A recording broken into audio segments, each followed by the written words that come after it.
દેશના અનેક રાજ્યો જે ગામડા કેન્દ્રિત હતા એમાં શહેરોનો વિકાસ થયો અને ગામડા બેહાલ થવા માંડ્યા. એનું મુખ્ય કારણ એ હતું કે ગામડાની પાસે એ વ્યવસ્થા ન મળી જે ગુજરાતના ગામોને મળી શકી.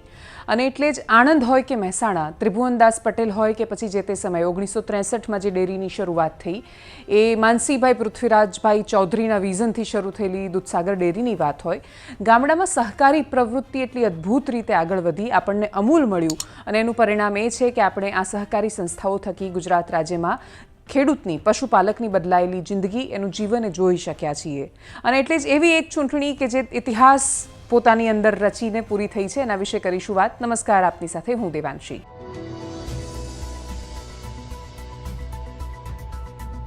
મહેસાણાની દૂધસાગર ડેરી પહેલીવાર ઇતિહાસમાં સમરસ જાહેર થઈ. ચૂંટણી થઈ એના પછી ફોર્મ ખેંચાવાનો છેલ્લો દિવસ હતો એટલે એની જાહેરાત થઈ. ફોર્મ ભરાયા. 66 જેટલા શરૂઆતમાં ફોર્મ ભરાયા હતા, બાકીના રદ થયા. 59 જેટલા ઉમેદવારો વધ્યા હતા. હવે સહકારમાં મેન્ડેટ પ્રથા આવી છે એટલે ભારતીય જનતા પાર્ટી મેન્ડેટ આપે છે. પહેલાં પક્ષનું રાજકારણ અને સહકારનું રાજકારણ એ એકબીજા સાથે જોડાયેલા હોવા છતાં બહુ જ અલગ રહેતું હતું. અને એટલે જ જેમ જેમ સત્તા બદલાતી ગઈ, એટલે જેની જ્યારે સત્તા રહી એનો હંમેશા સહકારમાં દબદબો રહ્યો. હવે ભારતીય જનતા પાર્ટીની વર્ષોથી સરકાર છે, એમને ખાસો સમય લાગ્યો સહકારમાં વર્ચસ્વ સ્થાપતા અને દબદબો પોતાનો પ્રસ્થાપિત કરતા, પણ એ દબદબો સ્થાપિત થઈ શક્યો. અને એટલે જ એમણે જે 15 લોકોને મેન્ડેટ આપ્યા હતા એ 15 લોકો, અને એમાં તો અડધોઅડધ જેટલી એટલે 40% જેટલી બહેનોનો સમાવેશ એમાં કરવામાં આવ્યો. પ્રતિનિધિઓમાં બહેનોની મહેનતથી મૂળ રૂપે આ સહકાર ટકેલું છે. એટલે કોઈ પણ ડેરી કે એનું સામ્રાજ્ય ગમે તેટલું મોટું થતું જાય કે વિસ્તરતું જાય, પણ એના મૂળમાં તો એ પશુપાલક બહેનોની મહેનત છે. અને એટલે જ એ બહેનોની મહેનતનું જાણે પરિણામ મળતું હોય એ રીતે એના જે મહત્ત્વના નિર્ણયો મેનેજમેન્ટના લેવાશે એની અંદર મહિલાઓનું યોગદાન પણ રહેવાનું છે. અશોક ચૌધરી ફરી એકવાર દૂધસાગર ડેરીના ચેરમેન બન્યા છે. દૂધસાગર ડેરી માટે અને મહેસાણા માટે આ એટલા માટે પણ બહુ મહત્ત્વનું રહેશે કેમ કે દૂધસાગરના તો ચેરમેન છે, પણ અશોક ચૌધરી અત્યારે GCMMFના પણ એટલે કે ગુજરાત કોઓપરેટિવ મિલ્ક માર્કેટિંગ ફેડરેશનના પણ એટલે કે અમૂલના પણ એક રીતે જોવા જઈએ તો પ્રેસિડેન્ટ છે.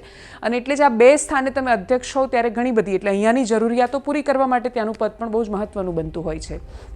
રસપ્રદ વાત એ રહી કે જે સામે કોણ રહેશે પ્રતિસ્પર્ધી, તો વિપુલ ચૌધરીનું નામ વારંવાર અથવા એમની એ પેનલ ઉતારશે એવી વાત હતી. ઉમેદવારોએ ફોર્મ પણ લીધા હતા, પણ એના પછી વિપુલ ચૌધરી એના પહેલાં જ આડકતરો સંદેશ આપી ચૂક્યા હતા, સંકેત આપી ચૂક્યા હતા કે જો ચૂંટણીઓ સમરસ થતી હોય ને બધું એકરૂપ પૂરું થતું હોય તો એમાં એમને કશો વાંધો નથી. એમણે પોતાનો સોફ્ટ કોર્નર અને ભૂતકાળનો ઉદાહરણ અને ઇતિહાસ પણ બતાવ્યો હતો અને એટલે દૂધસાગર ડેરી આ ઇતિહાસ બનાવી ચૂકી છે. ચરાડા ગામમાં જ્યારે અમે ગયા હતા, એશિયાનું સૌથી મોટું ગામ એક સમયનું કે જ્યાં સૌથી વધારે દૂધ ભરાતું હોય, અને ત્યાંની બહેનો સાથે જ્યારે વાત કરી, પશુપાલક બહેનો સાથે, તો એ આખી જે વ્યવસ્થા છે સહકારની એ આપણને બતાવે છે કે સહકારમાં જો ખરેખર સહકાર સધાય, સફેદ દૂધનું રાજકારણ કાળું ન થાય, એના વિકાસ માટે જો પ્રયત્ન થાય તો આ ડેરીનું જે મોડેલ છે એ ગામડાને ટકાવી રાખવા માટે આ રાજ્યના અર્થતંત્ર માટે અતિશય મહત્ત્વનું છે. દૂધસાગર ડેરી પણ આવનારા સમયમાં પોતાની સફળતાના અને એના થકી પશુપાલકોના જીવનમાં કશુંક ઉજ્જવળ થઈને આવે એના કીર્તિમાનો સ્થાપશે એવી અપેક્ષા છે. અમે જ્યારે આ ચૂંટણી પહેલાં અથવા ચૂંટણીનો માહોલ શરૂ થાય એના પહેલાં ચેરમેન અશોક ચૌધરી સાથે વાત કરી હતી ત્યારે બે મુખ્ય વિષયો, એક પ્રશ્ન હતો ભારતીય જનતા પાર્ટીની મેન્ડેટ સિસ્ટમ પર, અને બીજો પ્રશ્ન એક એ પણ પૂછ્યો હતો કે આ સફેદ દૂધનું રાજકારણ આટલું કાળું કેમ થતું જાય છે. એટલે ચૂંટણીઓ તો અમૂલમાં ત્રિભુવનભાઈ વખતે થતી હતી કે પછી અહીંયા દૂધસાગરમાં માનસીભાઈ કે મોતીભાઈ ચૌધરી વખતે પણ થઈ, પણ આટલા બધા આરોપ પ્રત્યારોપ કે આ પ્રકારનું વાતાવરણ નહોતું સર્જાતું. તો એ ડોળાયેલું વાતાવરણ સુધર્યું અને છેલ્લે ચૂંટણી જ ન થઈ એટલી હદ સુધી એકતા અને સમરસતા બતાવી મહેસાણાના પશુપાલકોએ. એ બહુ જ મહત્ત્વની વાત છે અને એણે આ ઇતિહાસ રચ્યો છે. એ સમયે શું કહ્યું હતું ચેરમેન અશોક ચૌધરી, એમને પણ સાંભળીએ. તમે જ્યારે પાછળ ફરીને જુઓ છો 5 વર્ષ પહેલાં તમે જે વિચારીને આવ્યા ત્યાં સુધીમાં સહકારનું રાજકારણ એટલે સફેદ દૂધનું રાજકારણ કાળું થઈ ગયું હતું. એટલે કે 2020માં બધું બહુ જ સફેદ હતું ને અચાનક કાળું થયું એ પ્રકારની સ્થિતિ પણ નથી. એની વચ્ચે તમે જે રીતે 5 વર્ષ પોતાના નિભાવ્યા અને એના પછી હવે અમૂલમાં છો, તમને સંતોષ છે અંગત રીતે? તમને બેન, મેં કહ્યું પ્રમાણે સંતોષ એ બાબતનો છે કે દૂધસાગરનો આત્મા એ પશુપાલક બહેનો છે, અને પશુપાલક બહેનોના મોઢા ઉપર હાસ્ય હોય ત્યારે આપણને એક કામનો સંતોષ દેખાતો હોય છે.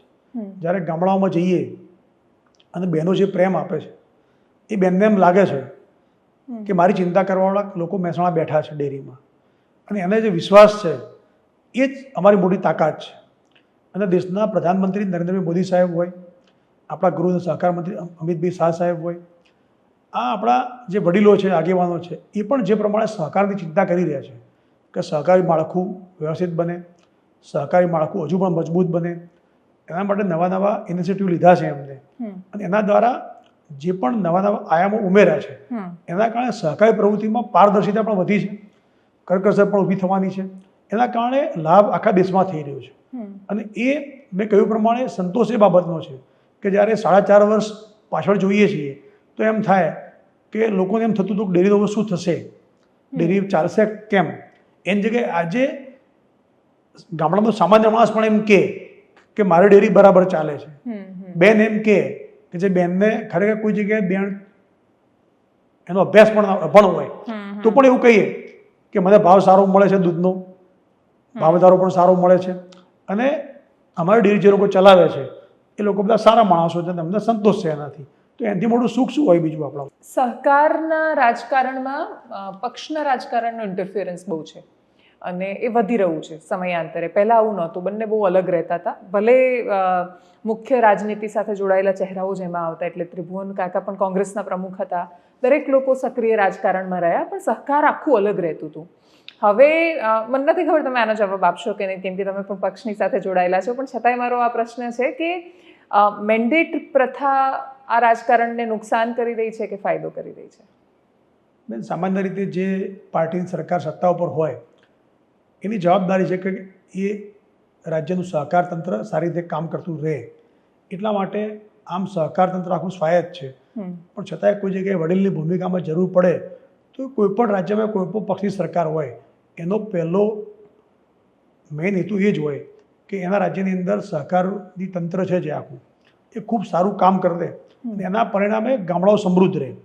એટલા માટે જ્યાં પણ જરૂર પડે ત્યાં સહકાર અને સરકાર બંને સાથે મળીને જો કામ કરશે તો ખૂબ સારા કામ થઈ શકતા હોય છે. એ ગુજરાતની અંદર પણ થઈ રહ્યા છે.